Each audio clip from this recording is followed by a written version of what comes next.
suis Jessica Reiss, je suis chez Audica. Il n'y avait pas du tout de digital, c'était du présentiel à 100%. Donc les gens du réseau venaient ici au siège et formaient les gens en présentiel exclusivement. 2 ans après, on a commencé à se dire que se digitaliser, se moderniser, découvrir et déployer de nouvelles stratégies de formation pouvait être une bonne chose. On m'a missionné, donc je suis passée chef de projet pour auditer et voir ce qui se faisait dans le monde de la formation digitale pour déployer un nouvel outil, une plateforme de e-learning pour l'ensemble des collaborateurs. Donc Sarah Norel, je suis aujourd'hui responsable de la formation digitale chez Audica. Je suis arrivée il y a 4 ans. J'ai eu la chance de rejoindre Audica au moment où il y avait vraiment un besoin extrêmement important en termes de digitalisation de la formation. Donc Drusilla Mormin, j'ai intégré Audica il y a 2 ans maintenant en tant que chargée de projet e-learning. Je suis venue soutenir aussi la digitalisation de la formation.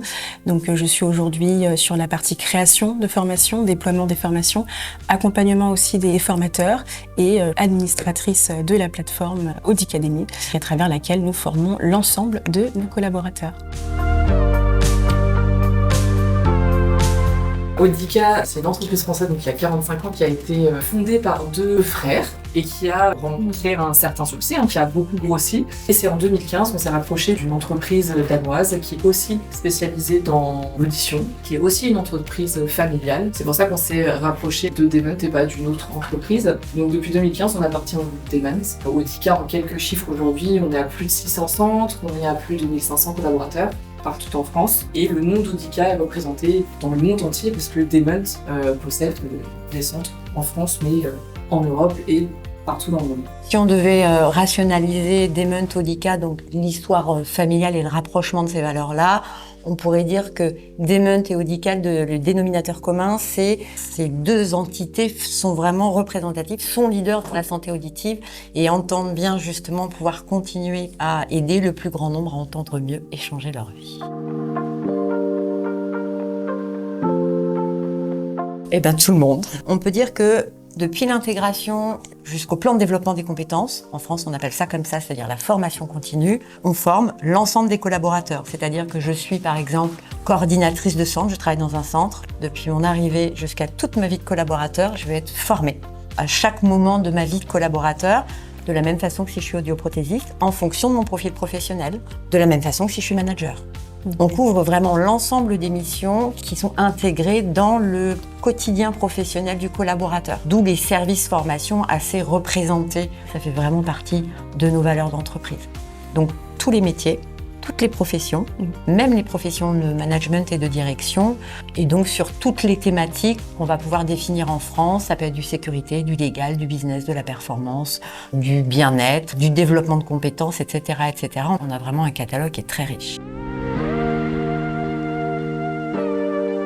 Les professionnels de santé et nos audioprothésistes du coup sont concernés. Ils sont tenus de se former tous les 3 ans à ce qu'on appelle le développement professionnel continu, donc le DPC.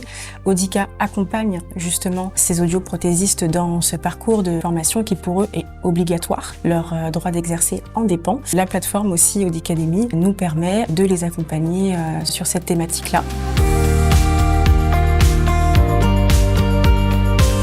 Dans le parcours DPC, il y a donc 2 typologies, la formation continue et ce qu'on appelle le PP, donc l'évaluation des pratiques professionnelles. Audica accompagne ses audioprothésistes sur la partie formation continue. Actuellement, donc, nous sommes accompagnés pour la typologie EPP. Donc nous délivrons des attestations à nos audioprothésistes à l'issue de leur parcours.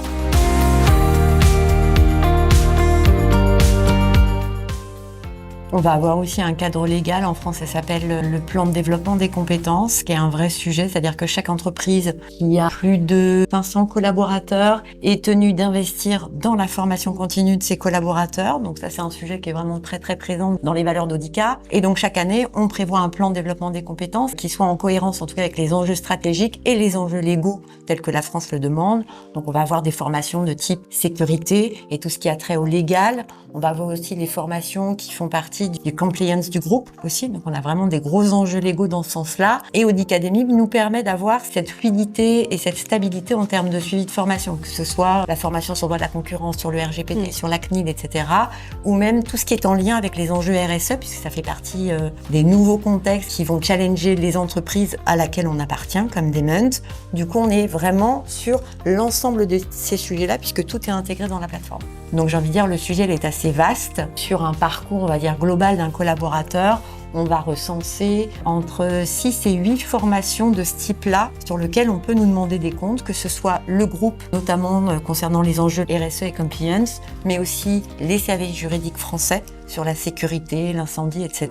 Donc vraiment, on a tout séquencé dans la plateforme, tout référencé, et ça nous permet justement de pouvoir répondre à l'ensemble de ces obligations. Et entre celles de la France et celles du groupe, sans parler de la DPC, elles sont assez conséquentes.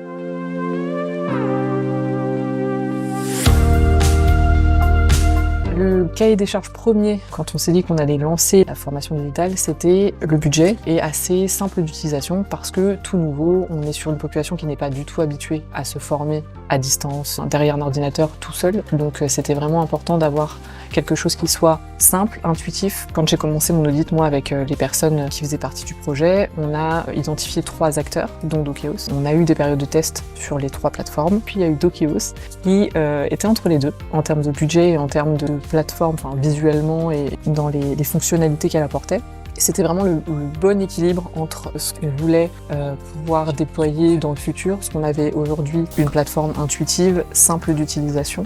On pouvait se projeter et on avait une visibilité sur les prochaines évolutions, donc ça permettait de se dire ok, donc plus tard dans un temps 2 puis un temps 3, il y a des possibilités d'évolution et qui répondaient aussi au budget qu'on avait prévu. Donc c'est un peu comme ça que s'est fait le partenariat avec Dokeos. Ça a été très naturel et du coup, depuis, on n'a jamais changé de plateforme. Et Dokeos nous suit depuis 6 ans maintenant dans la construction et le déploiement des formations digitales.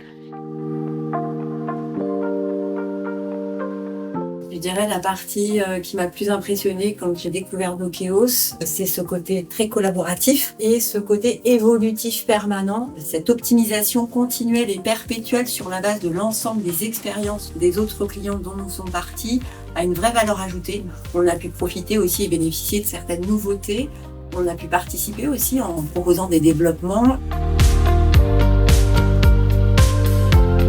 En utilisant Dokeos pour la première fois, ce qui m'a vraiment frappé, c'est la simplicité, le côté très intuitif. On sait où aller, on navigue facilement. Les onglets sont très bien définis, on sait ce qu'on cherche, on sait où aller le trouver. Une grande aisance de prise en forme, c'est vraiment quelque chose qui remonte vraiment régulièrement, parce qu'on audite régulièrement aussi nos utilisateurs.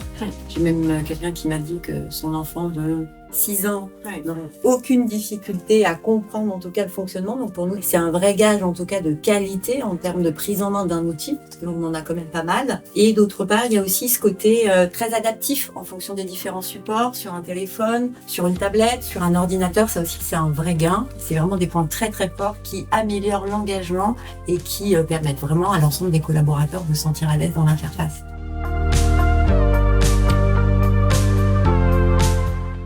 Concrètement, la possibilité de pouvoir traiter des rapports qui sont extrêmement enrichis. Pour cette année particulièrement, le rapport personnalisé nous donne vraiment une visibilité concrète sur l'ensemble du déploiement des formations. C'est vraiment une attente très forte au niveau des enjeux, des ressources humaines pour pouvoir démontrer le bon déploiement des formations pour les bons collaborateurs.